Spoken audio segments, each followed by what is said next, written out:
Jonah runs from the Lord. The Lord gave this message to Jonah son of Amittai. Get up and go to the great city of Nineveh.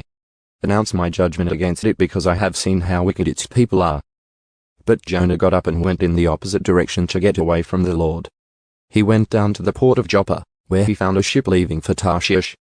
He bought a ticket and went on board, hoping to escape from the Lord by sailing to Tarshish. But the Lord hurled a powerful wind over the sea, causing a violent storm that threatened to break the ship apart. Fearing for their lives, the desperate sailors shouted to their gods for help and threw the cargo overboard to lighten the ship. But all this time Jonah was sound asleep down in the hold. So the captain went down after him. "How can you sleep at a time like this?" he shouted. "Get up and pray to your God. Maybe he will pay attention to us and spare our lives." Then the crew cast lots to see which of them had offended the gods and caused the terrible storm. When they did this, the lots identified Jonah as the culprit. "Why has this awful storm come down on us?" they demanded. "Who are you? What is your line of work? What country are you from? What is your nationality?"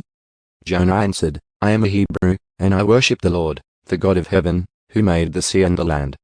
The sailors were terrified when they heard this, for he had already told them he was running away from the Lord. "Oh, why did you do it?" they groaned. And since the storm was getting worse all the time, they asked him, "What should we do to you to stop this storm?" "Throw me into the sea," Jonah said, "and it will become calm again. I know that this terrible storm is all my fault." Instead, the sailors rowed even harder to get the ship to the land. But the stormy sea was too violent for them, and they couldn't make it.